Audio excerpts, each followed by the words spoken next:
Pernahkah anda mendengar kisah Snorke Gronje, sang Belanda yang faqih berkenaan Islam tetapi menghancurkan Islam di Aceh? Seorang yang sangat unik kerana dia cukup tekun mengkaji Islam dan begitu fasih berbahasa Arab. Asalnya dia seorang Kristen Protestan yang taat. Jiwanya memang condong kepada agama. Dia mula belajar di Universiti Leiden pada tahun 1874 dan kemudiannya menerima gelaran profesor 7 tahun kemudian. Snorke seorang yang fasih berbahasa Arab, bersunat dan berjaya berguru dengan ulama di Mekah. Apabila Belanda ingin mengetahui lebih lanjut pasal Islam, konsul Belanda di Jeddah masa itu, Johan Cruyff, dah terbaca penulisan Snorke dan dapati dia cukup bagus untuk diberikan tugas mengkaji berkaitan Islam. Maka dihantarlah Snorke ke tanah suci Mekah, tempat yang haram bagi bukan Islam untuk masuk. Snorke lalu menganut Islam kerana ingin masuk ke Mekah. Pada 1885, Snorke menukar identitinya sebagai Abdul Ghaffar Al-Laidini. Snorke melafazkan kalimah syahadah di hadapan Qadi ataupun Hakim Ismail Agha. 3 kali dia menyuarakannya dengan keras untuk meyakinkan Qadi. Sesampainya di Mekah, Snorke melihat keindahan Kaabah dan meminum air Zam-Zam sambil menghantar sebotol air itu ke Leiden untuk rakannya, seorang ahli kimia, mengkaji. Malah Snorke turut berguru dengan ramai ulama di sana. Selain bergaul dengan penduduk Nusantara yang tinggal di Mekah, dia juga sempat berjumpa dengan ulama besar Mekah, Said Ahmad Zaini Dahlan. Selain berkahwin dengan seorang wanita di Jeddah, dia menguasai hampir semua kitab tafsir seperti tafsir Baydawi, tafsir Al-Bajuri, Al-Iqna dan kitab Tuhfah dipelajari sungguh-sungguh dan mendalam. 2 tahun kemudian, Snorke kembali ke negaranya dan menerbitkan buku bertajuk Mekah yang menjadi cukup popular dalam dunia intelektual Eropah. Setelah itu, Snorke dikirimkan ke Aceh sebagai mata-mata bagi pihak Belanda. Aceh adalah wilayah yang belum dapat Belanda kuasai sepenuhnya. Misi Snorke adalah untuk menjadikan Aceh wilayah kekuasaan Belanda. Sesampainya di Indonesia, Snorke dilantik oleh Belanda sebagai peneliti pendidikan Islam di Bogor dan guru besar bahasa Arab di Batavia, yakni Jakarta. Pada tahun 1890, Snorke bernikah pula dengan seorang anak bangsawan pribumi untuk mendalami lagi pengetahuan adat dan budaya masyarakat tempatan. Dengan bermodalkan kefasihan berbahasa Melayu Aceh dan pemahamannya yang sangat baik tentang Islam, Snorke masuk ke Aceh yang ketika itu masih dilanda peperangan. Dia menyamar sebagai Haji Abdul Ghaffar sehingga berjaya dianggap sebagai ulama dan mempunyai hubungan baik dengan para tokoh adat dan ulama Aceh. Selama setengah tahun tinggal di Aceh, Snorke akhirnya tahu tentang punca sebenar kenapa wilayah itu cukup sukar untuk ditawan. Menurut Snorke, semuanya berpunca kerana pengaruh Islam dalam masyarakat serta peranan ulama dan pembesar Aceh yang mengobarkan semangat menentang penjajah. Maka cara terbaik untuk mematahkan semangat mereka adalah dengan taktik divide and impera, yakni politik memecah belah. Antara cara yang perlu dilakukan adalah dengan menyebarkan masalah khilaf dalam masyarakat agar mereka bergaduh dan akhirnya berpecah. Laporannya ini kemudiannya dibukukan dalam tajuk The Aceh,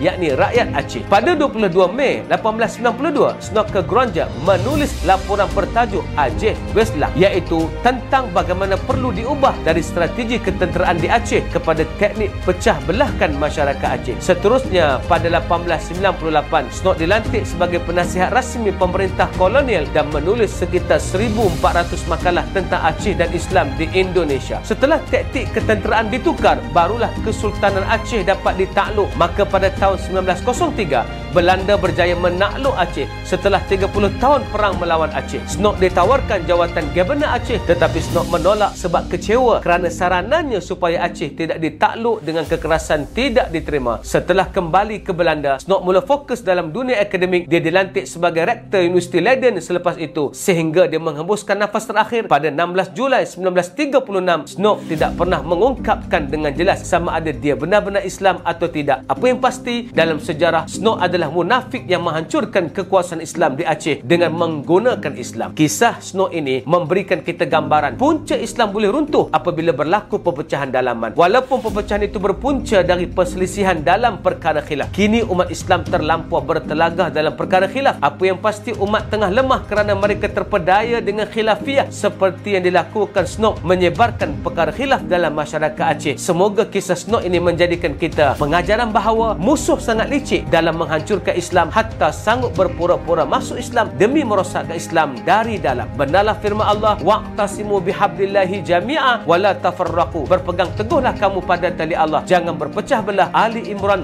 103. Ayuh transformasikan diri kita, jangan terpengaruh dengan agenda perpecahan dan jadilah mereka yang menyatukan. Assalamualaikum.